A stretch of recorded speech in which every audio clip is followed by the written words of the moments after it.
Struggling with out of stocks, phantom inventory, or lack of shelf data? Well, Trax's signal-based merchandising is designed to give you real-time visibility into what's happening in stores and on shelves, so you can take action when and where it matters most. Visit Trax, that's Trax Retail, traxretail.com/eMarketer to get started today. Hey gang, it's Monday, March 17th. Paul, Danny, and listeners, welcome to Behind the Numbers, an eMarketer video podcast made possible by Trax. I'm Marcus, and today we'll be discussing the next wave to hit the streaming world. And for that conversation, I'm joined by Vice President of all things based in Maine. You're not the Vice President of all things based in Maine. That's where he lives. There's a comma in the sentence. Is that right? The Mayor of Maine, Paul Verna. Great to be here. Happy St. Patrick's Day to those who celebrate. And to those who don't, probably no harm in going along for the ride, but no judgment. Stop putting green stuff in the river, though, okay? Chicago, what are we doing? Senior Editor based in New York, Daniel Konstantinovic. Hello, happy to be here. No strong thoughts about St. Patrick's Day. You do? No, Let's get into it. I've got none. No. Oh, okay. I don't want to go there. Nearly derailed this whole episode. Yeah. Okay, I'm going to derail it right now by talking about the most walkable city in the world. So I know what you're thinking. It's got to be somewhere in Texas. It's not. I'm kidding, of course. I'm in Austin right now. My friend convinced me the other day that we should drive to a place to eat that was quite literally across the road. I could see it. And we drove there because that's the kind of people we are, apparently. That's what they've made me into. There was a Visual Capitalist article by Kayla Zhu, wrote up some research from M. Bruno et al. And The Economist that looked at the world's most walkable cities. They counted ones that are over 500,000 people. So not the tiny ones, or small ones, I should say. Ranked by the average time to walk to key amenities and the share of residents within a 15-minute walk of key amenities, schools, hospitals, restaurants, shops, things like that. Can you guess number one?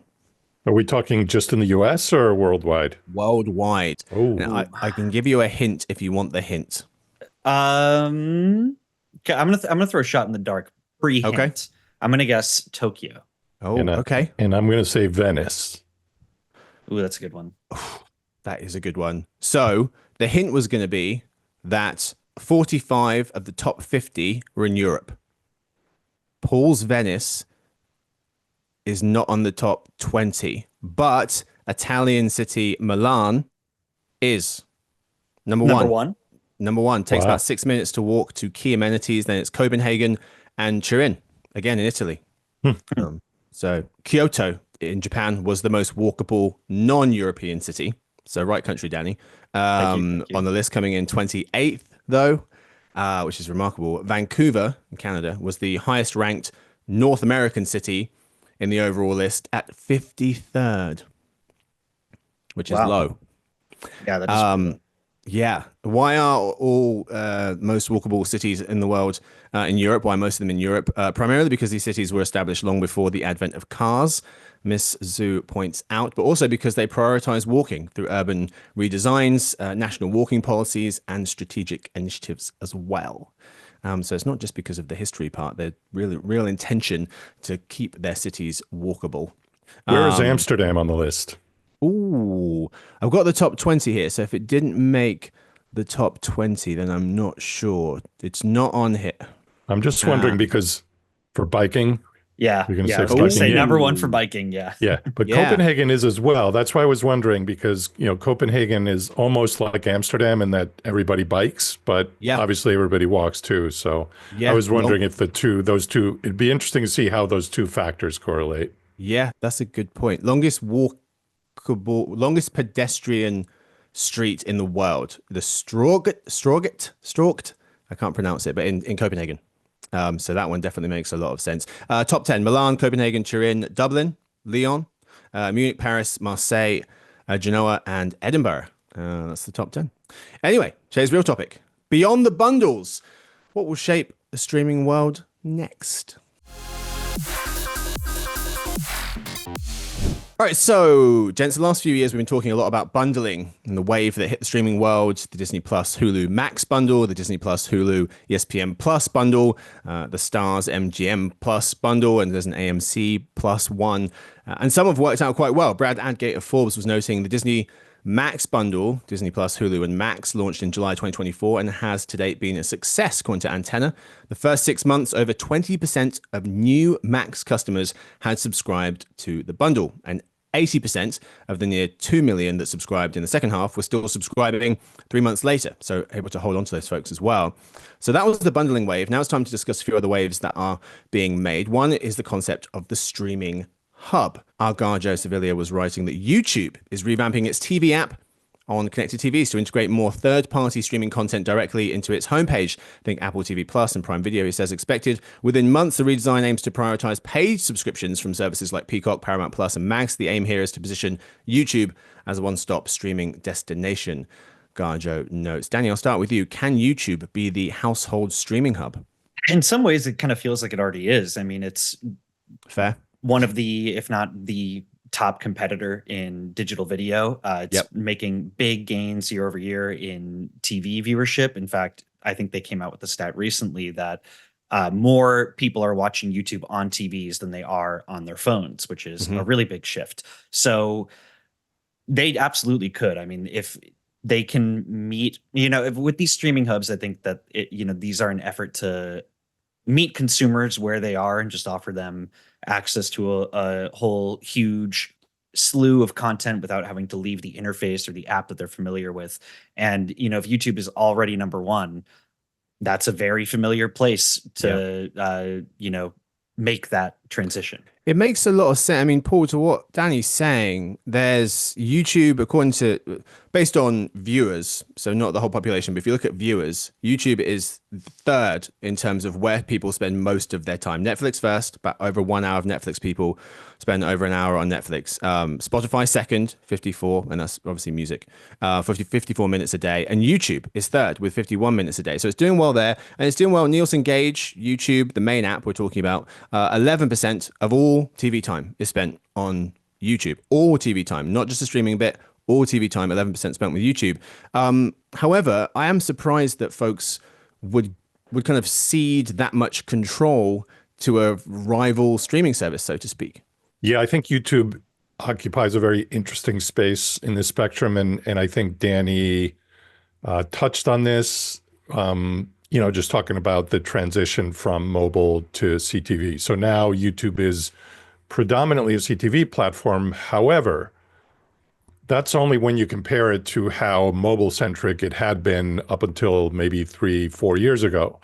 But when you compare it to a Amazon Prime, an Apple TV, a Peacock, a Netflix, YouTube is still very spread out among different devices. So I think what YouTube is trying to do is become more and more TV-like. And in order to do that, it does have to become, I think it has to improve the user experience in terms of the interface and accessing it on a TV. But I think the other key thing in terms of being a content hub is, as you pointed out, Marcus, you have to have partnerships, right? No one is just going to suddenly make their streaming platform available on YouTube unless there's something in it for them. And so far, that hasn't really happened with YouTube. I think YouTube is the common denominator of all videos that are posted by certainly individuals and creators and increasingly media companies. But that doesn't necessarily carry over to a standalone streaming service. So as of right now, either Google hasn't pursued those kinds of deals, or maybe there's just not enough of a win-win for the partners. Yeah. But in order to get to that place, you really do have to cut deals with these rivals, essentially.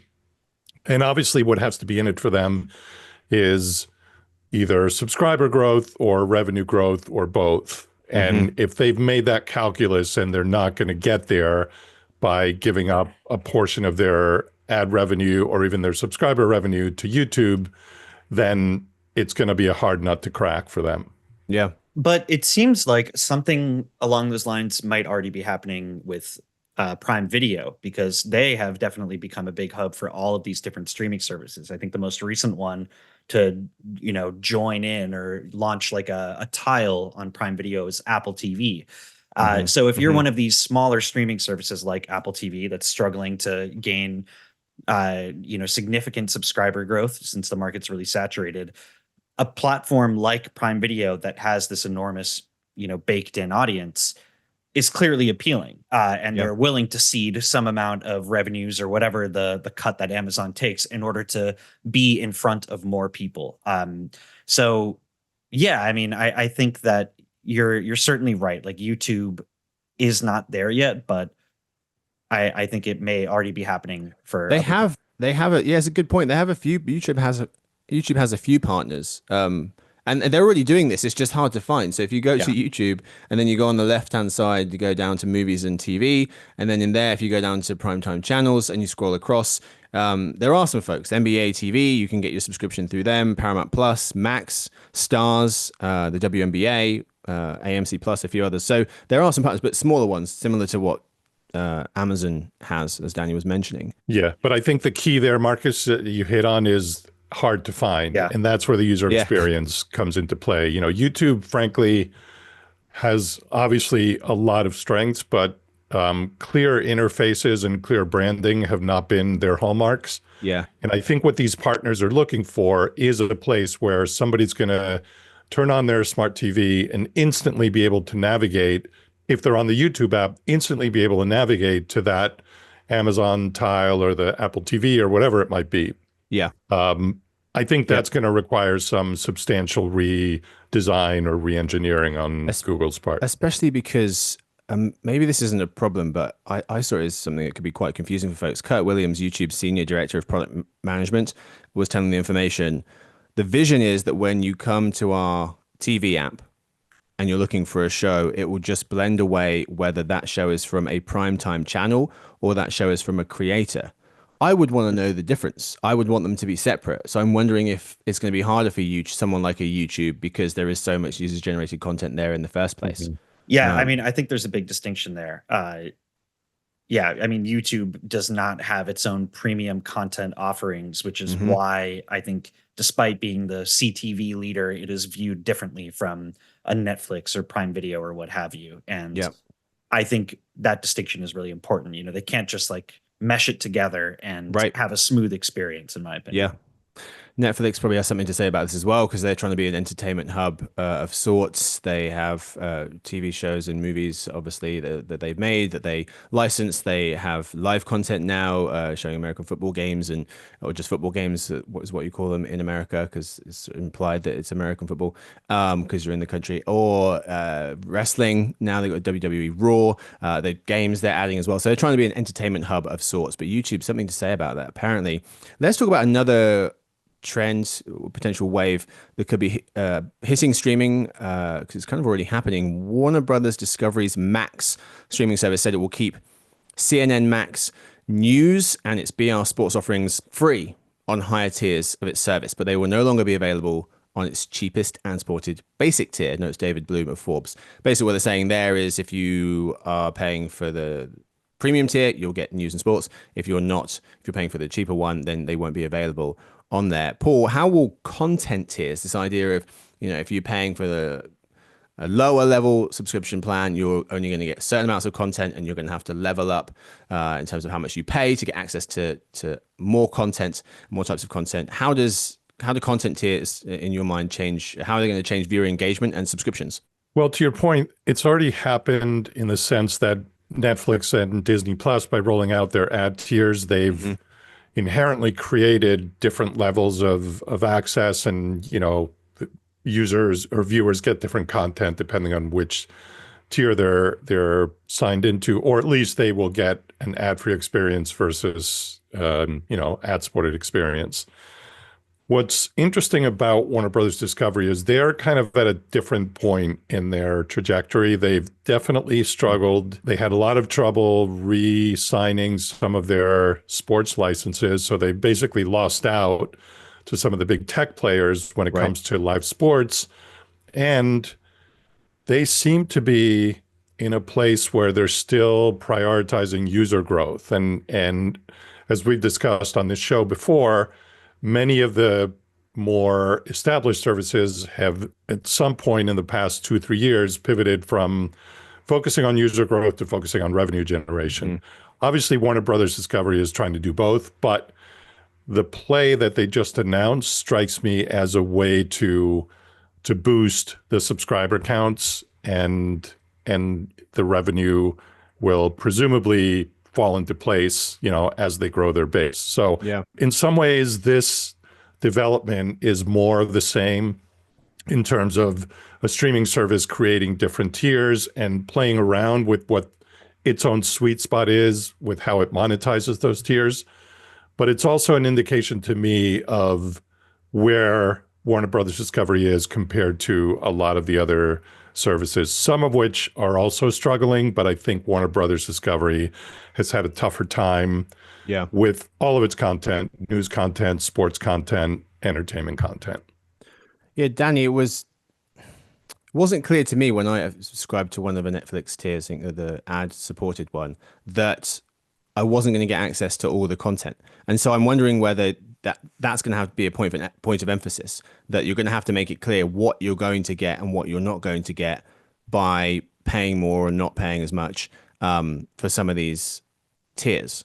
I mean, I certainly think that could be a problem, although there are ways to get around that. If you say are a customer who subscribes to the cheapest tier, not realizing that this means you don't have access to sports, I think that there are pretty easy ways that Warner Brothers Discovery or any streaming service could, surface the fact that, like, hey, this big sports event is coming, right? You don't have access, like, click here to up your subscription or something like that. That's a great point. But that's a great point. Yeah, and that's a great way for them to get people hooked onto a certain sports package is by making sure that they, during those milestones, during those events, they are telling people about them. But what I was saying is, I guess, with sports, it's a big category. It's easy to say because it's kind of like with cable, right? It's a proven concept because that's what we used to have with cable, when people would be like, okay, you want basic cable, fine. Do you want the sports package? Do you want the movie package? Do you want the whatever?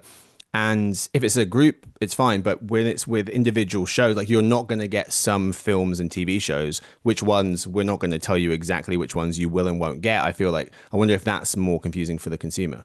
I think it is confusing, and consumers are increasingly selective about these services and savvy about turning them on and off. So churn is an issue. And I think streaming services are going to have to be somewhat more transparent than they've been about what you actually get when you sign in to a given tier. You mentioned Spotify before, Marcus. Mm-hmm. The music streaming services, I think, have done a better job of delineating exactly, like, for example, like Amazon Music, if you subscribe to the paid, version, you're going to get, like, I don't know how many million tracks. But if you don't and you just do the free ad supported, you're going to get like maybe 2 million. So, and they make that pretty clear. So does Apple Music. So I think that kind of reckoning is probably coming to streaming services because, frankly, they have not been very transparent about what they actually give people for what they pay. Mm-hmm. So we're talking about the hub, YouTube trying to be the hub of streaming for the household. We've talked about the different tiers, the different types of subscriptions that you can have with different types of services. We'll go down a level further now and talks about the types of content specifically on those services, and particularly content with which still is able to pull in large audiences. So we're talking about a programming that pulls in tens of millions of people.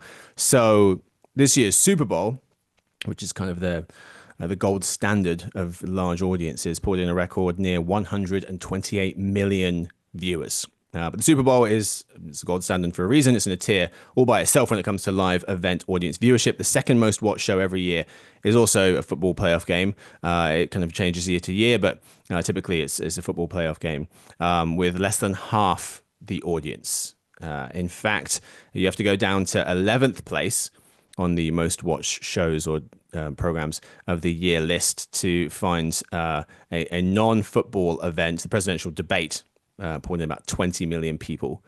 And right behind that in 12th place was last year's Oscars. The Grammys was in 19th. Even they pulled in 18 million viewers last year. So still a substantial audience given that we're in a world of fragmented viewership. The Grammys viewership, though, fell nearly 10% year on year to 15 million. Globe's viewership in January ticked down 1% from 9.4 to 9.3 million. ABC said total viewership for this year's Oscars, including Hulu, was up 1% to reach 19.7. So a mixed bag. Danny, can streaming, where a lot of these shows have moved over to, can streaming maintain sizable enough audiences for award shows? These kind of second or third tier events? I think definitely. I mean, these streaming services have, something like Netflix has millions of subscribers. Like, I think that if you are the rights holder to one of these big live events, it's certainly attractive to partner with the streaming service because they can expand your reach. You can still partner with linear TV, doesn't necessarily exclude you from non-streaming broadcast options. And these streaming services have shown that they're willing to pay a lot of money for exclusive access to these live events. Because even if, Grammys viewership or Golden Globes viewership is down 10, 15% and is sort of plateauing after the pandemic, that is still, a somewhat guaranteed audience of many millions of people. And that's something that's very attractive to advertisers and big budget advertisers. That's ad space that you can charge a lot of money for. Yeah. And you were telling me that the Thanksgiving Day Parade eclipses all these guys, all of these award shows in viewership. Yeah, that is a very interesting one. The Thanksgiving, I don't have the numbers handy, but the Macy's Thanksgiving Day Parade just renewed its contract with NBC Universal. So I think it was, you told me when we talked about it the other day, I went and looked, 31 million record viewership last year, which is staggering. It's higher than any of these guys. Viewership across demographics too, imagine like a family on the couch on Thanksgiving morning. That's, the umbrella of age ranges watching this event together. So definitely a big advertising opportunity, and something that's interesting about it that just speaks to what I was saying about streaming services being willing to pay a lot of money for these events is that when negotiations first started for streaming rights for the Thanksgiving parade, Macy's was reportedly asking for as much as 3 times the previous contract's value. So just really capitalizing on the hunger among streaming services for these events. Yeah. Paul, where do you stand? Because it's a hard one to figure out. I'm looking at Academy Awards viewership from 2000 onwards. It used to be about 46 million people tuning in, so a huge audience. It kind of maintained that through to 2014, and then has just kind of been in free fall up until the pandemic, where the low point was 10 million in 2021. It's rebounded, but it's, to use Danny's word, it's kind of plateaued now at a kind of 19 to 20 million. Where do you see, I mean, this is just one of them, but where do you see award shows viewership going in the future? I don't see that they're going to grow a lot from where they are. I think what is happening is the distribution of viewers is shifting increasingly towards streaming as it becomes more available and more prevalent in the viewing population. And I think that in the case of the Oscars specifically, because it is a Disney property, it made sense that it streamed on Hulu. But I saw that the New York Post reported that there's some tension between the Film Academy and Disney. So I guess there's some conversations with Netflix about carrying it. So this could be one of those things like some of the big sports events that shifts to a non-affiliated streaming property, not affiliated with the broadcast network. But I think in terms of the total audience, one thing I'd like to highlight is just how politicized these types of shows have become. And I'm not talking necessarily about the shows themselves pushing buttons politically. I think the Oscars went out of their way this year to try to be apolitical. But just the nature of discourse in this country and how divided everything is means that the Oscars are seen as sort of like the Hollywood elite, which is typically like liberal leaning. So I think that kind of shuts out a lot of the audience. And because this trend has been happening, the gulf has been widening over the years that you singled out, since like 2014, 2015 or so, I think that is going to be a limiting factor. So even if more of the viewing is happening on streaming services, which seems inevitable, I don't know if we're going to see like an overall rise in the number of people who tune in. Yeah, it's a great take. Yeah, might not be able to get back to where they were, but might not have to because they fell from a very high number and they're still at a very high number, even if they've been going to cut viewership in half. Also, another bright spot is key demographics doing well. Oscars reaching post-pandemic highs for adults 18 to 34. About 3 million viewers. That's up 30% year on year, which is great. And then viewership for adults 18 to 49, also reaching its peak since 2020 with about 6 million people. That's up 20%. That is all we have time for today's episode. Thank you so much to my guests for hanging out with me today. We first thank Danny. Yeah, no problem. Always a pleasure. Thank you to Paul. Thank you, Marcus. Great being here. And thanks, of course, to the whole editing crew, Victoria, John Lance and Danny Stewart, who runs the team, and Sophie, who does our social media. Thanks to everyone for listening in to the Behind the Numbers show, an eMarketer video podcast made possible by Trax. Sarah will be here on Wednesday for the retail show for a conversation all about ageism in beauty.